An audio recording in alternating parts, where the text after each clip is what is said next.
CBN Madrugada. Hoje com Andréia Ferreira. Dores de cabeça fortes e rotineiras são alvo de preocupação constante. Na maioria dos casos, o que pode ser a possibilidade de um aneurisma cerebral não passa de uma cefaleia crônica. Sobre este assunto eu converso com o Dr. Abushi Krishantovski, que é médico neurologista, mestre e doutor pela UF, um dos principais especialistas em dor de cabeça do país. Dr. Abushi, bom dia. Como vai, Andréia? É um prazer falar com você e com os ouvintes da CBN. Doutor, como saber se é uma simples dor de cabeça ou um indício de aneurisma? O paciente em si não tem como saber, mas há sinais que levam à preocupação e que fazem com que seja imperativo a procura por um neurologista que vai avaliar melhor o caso. Então, aneurisma cerebral é sempre uma preocupação, assim como tumor cerebral é sempre uma preocupação de quem sofre de dor de cabeça. Embora essa preocupação seja pertinente, já que são causas graves de dor, felizmente, na maioria dos casos, as pessoas que têm dor ao longo de semanas, meses ou mesmo anos, não são sofredoras de alguma causa grave, como, por exemplo, um aneurisma ou um tumor cerebral. Os aneurismas, que na verdade significam dilatações em forma de saco ou dilatações saculares de alguma artéria da cabeça, podem acontecer, mas acontecem num número muito pequeno de pacientes, em torno de 2 a 5% da população adulta no mundo. E eles só provocam dor de cabeça quando sofrem uma ruptura parcial, com sangramento, ou total.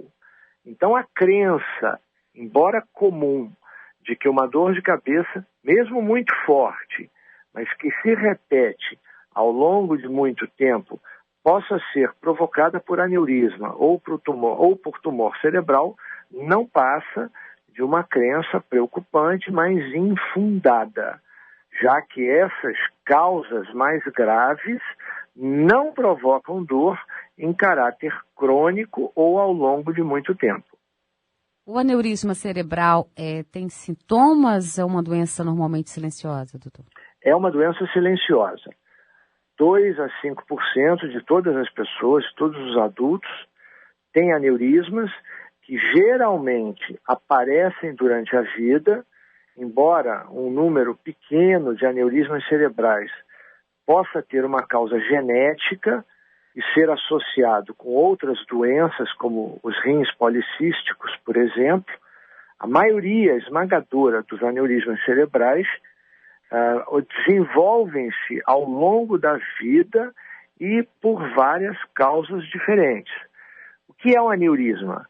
Uma artéria, um vaso sanguíneo da cabeça, é dilatado na forma de um saco, uma dilatação que nós chamamos de sacular, e que pode aparecer, seja porque a integridade do tecido de sustentação daquela artéria, chamado conjuntivo, em volta do vaso, perdeu a sua integridade num determinado ponto, ou então porque uma camada dessa artéria, desse vaso sanguíneo, chamada camada túnica média, sofre degeneração. Então aquela parte da parede da artéria, do vaso sanguíneo, fica mais enfraquecida e a pressão normal do sangue passando por ali o tempo todo, durante anos e anos, vai provocando aquela dilatação em forma de saco. Embora isso seja muito grave, sobretudo em áreas do cérebro que irrigam áreas nobres ou tecidos mais nobres em termos de função, só 0,7 a 1,4% de todos os aneurismas cerebrais sofrem ruptura por ano nessa população. E só quando há ruptura ou quando há um sangramento por dentro da parede desse aneurisma é que o paciente pode sentir dor.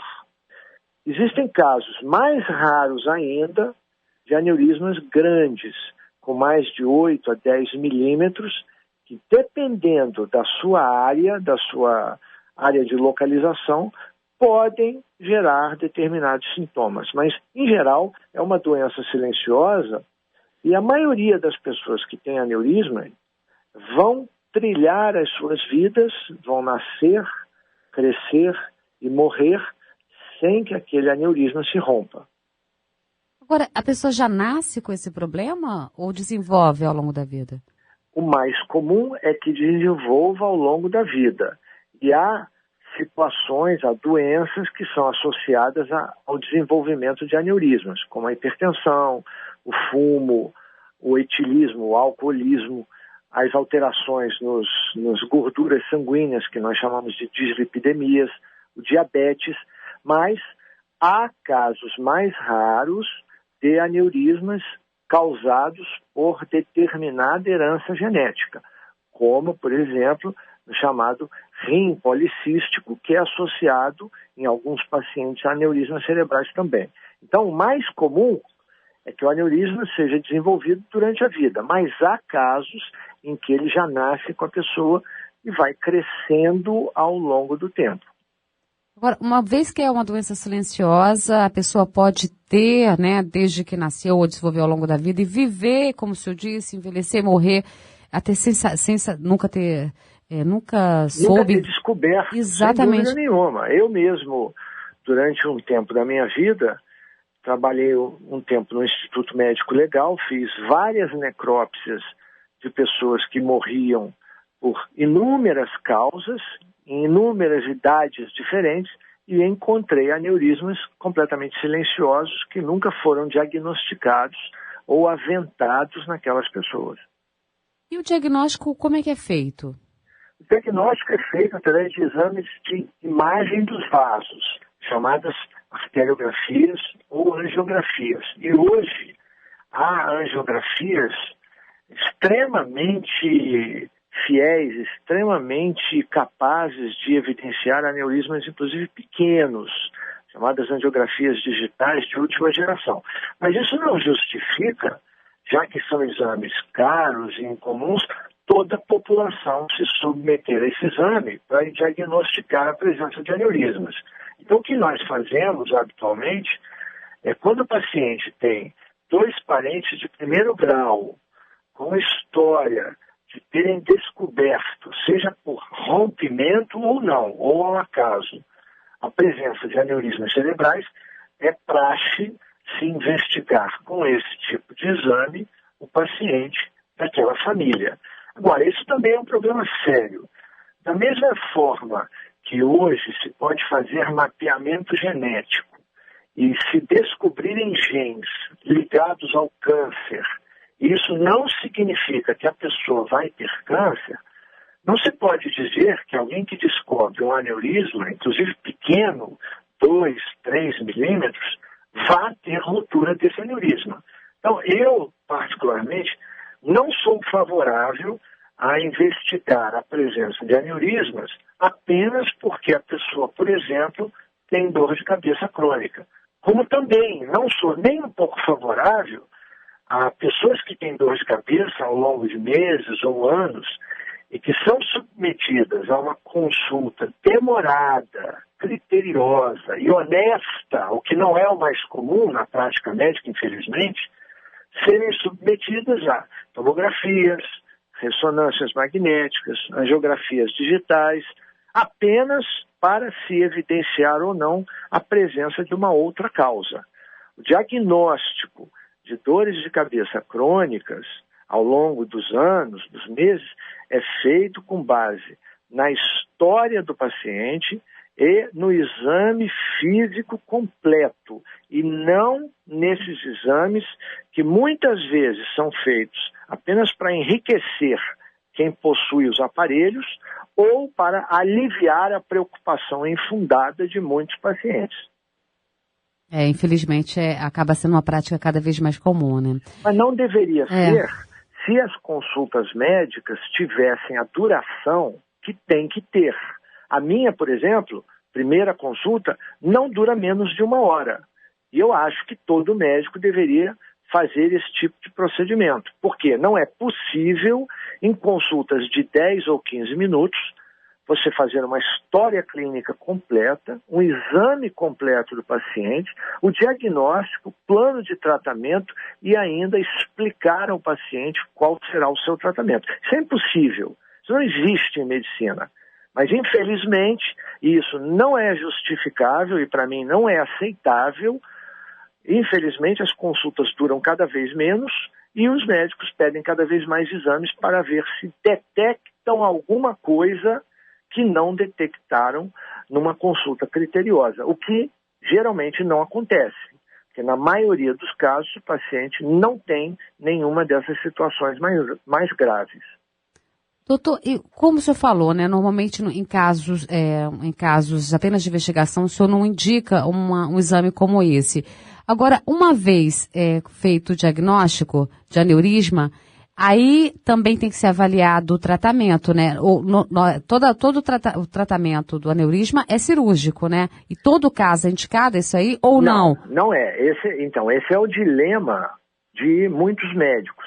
Da mesma forma que algumas pessoas têm genes associados a determinados tipos de câncer e nunca vão desenvolver câncer, algumas pessoas têm o diagnóstico de aneurismas cerebrais e aquele aneurisma nunca vai se romper. Então, eu particularmente acho que aneurismas de pequeno tamanho, 2, 3 milímetros, em áreas não consideradas muito nobres do cérebro, podem ser acompanhados através de exames de imagem feitos a cada 1, 2 anos. Da mesma forma que o paciente que tem, por exemplo, um tumor relativamente comum da hipófise, o adenoma de hipófise, aquele adenoma provavelmente nunca vai crescer e nunca vai causar nenhum problema. Agora, é importante que as pessoas saibam o seguinte: hoje a medicina se desenvolveu em várias áreas. Uma delas é o tratamento endovascular de aneurismas. Ninguém mais abre a cabeça do paciente para clipar o aneurisma se há possibilidade de entrar por dentro de uma grande artéria, ir até o ramo dessa artéria próxima ao aneurisma no cérebro e embolizá-la através da colocação de uma substância que esclerosa ou que endurece aquele vaso. Isso também tem seus riscos. Não é todo neurocirurgião ou radiologista intervencionista que sabe fazer. Geralmente são tratamentos muito caros, de grandes centros de tecnologia, não é todo lugar que tem, e por isso o paciente com o diagnóstico de aneurisma, que foi feito por acaso, porque se não rompe, ele geralmente foi achado por acaso na investigação de outro problema, deve avaliar bem, deve ouvir mais de um médico, não deve ouvir apenas o cirurgião, porque o cirurgião ele tem uma tendência a querer operar tudo, enquanto o não cirurgião tem uma tendência a fazer um tratamento conservador de tudo. Então a pessoa deve balancear a consulta a tipos diferentes de médicos para poder tomar uma decisão. Eu mesmo tenho pacientes com dor de cabeça crônica que recorreram a mim. O diagnóstico claramente, por exemplo, é de uma enxaqueca ou de outro tipo de dor, e que me dizem que já foram submetidos a neurocirurgia, nas cirurgias de aneurismas, de tumores, porque naquela época foi dito a eles que a dor de cabeça era por causa disso. Eles fizeram o tratamento, fizeram a cirurgia e continuam com a dor de cabeça. Porque a dor de cabeça não tinha nenhuma relação com a presença daquilo que foi operado. Imagino que seja um grau de risco aí maior, né, do que as outras. O grau de risco, o custo, a necessidade de centros bem desenvolvidos, o que não acontece em todos os lugares. A medicina pública hoje no Brasil está falida em muitas cidades. Cidades como Rio de Janeiro, o nível médico caiu até mesmo na medicina privada. Então é preciso cuidado antes de tomar uma decisão a respeito do que vai fazer com um possível aneurisma encontrado num exame que não era para detectá-lo. Está lidando com a vida. Doutor, o que é a enxaqueca, né? Você citou essa paciente, por exemplo, que buscou aí várias formas de tratamento e não conseguiu se livrar. A cura? A enxaqueca é uma doença neurológica de neurotransmissores, é uma doença química do cérebro, transmitida por genes e que já está presente no nascimento daquela pessoa e vai estar presente na morte daquela pessoa. Como a enxaqueca é uma doença genética, ela não tem cura. E a enxaqueca pode causar vários sintomas. Um desses sintomas, que pode não existir, são as crises de dor de cabeça. É a dor de cabeça. Mas há pacientes com enxaqueca sem nenhuma dor de cabeça. E há pacientes com enxaqueca que têm dor de cabeça com frequência variável.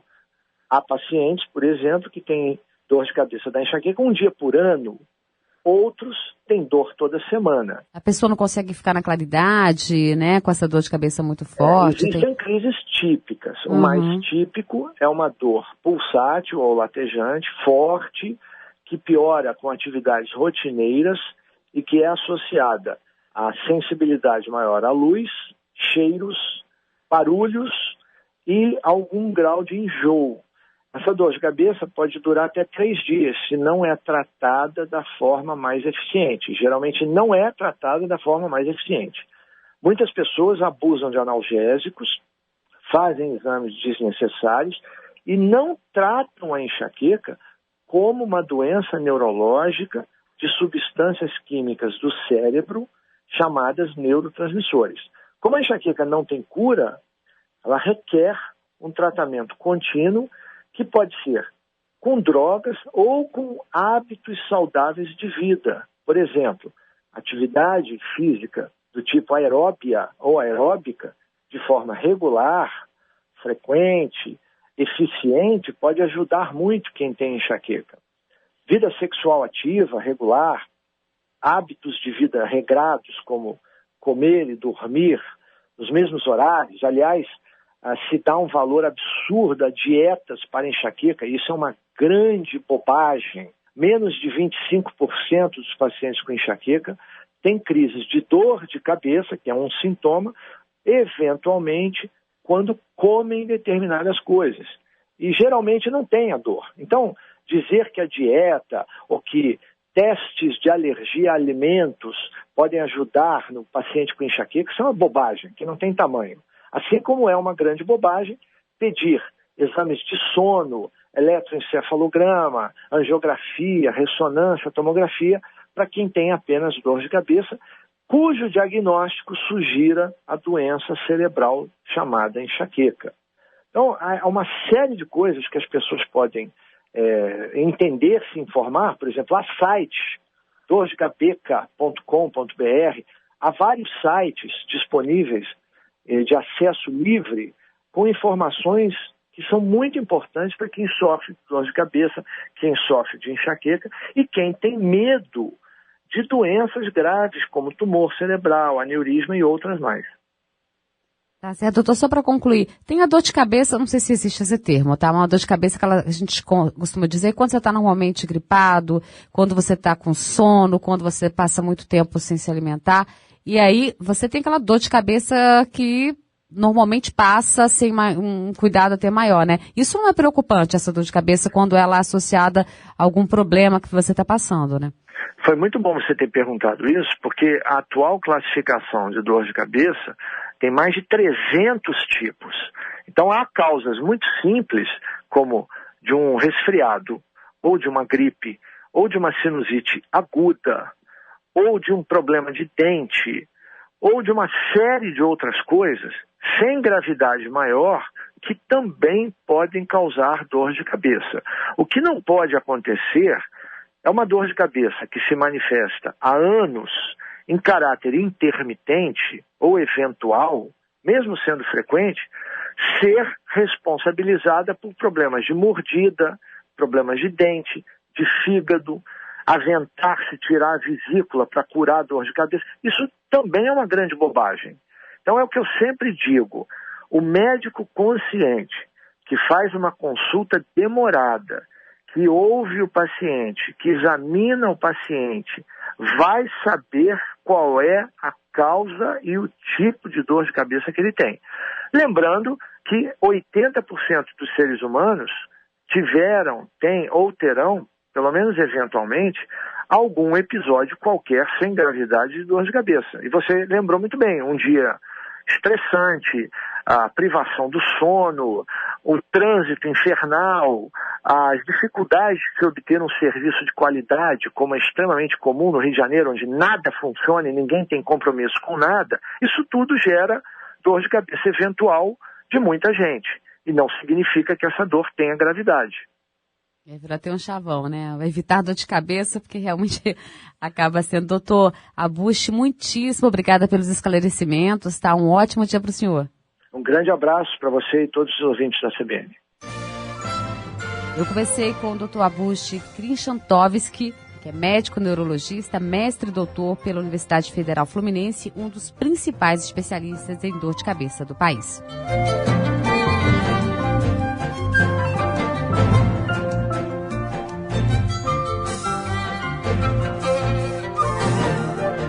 CBN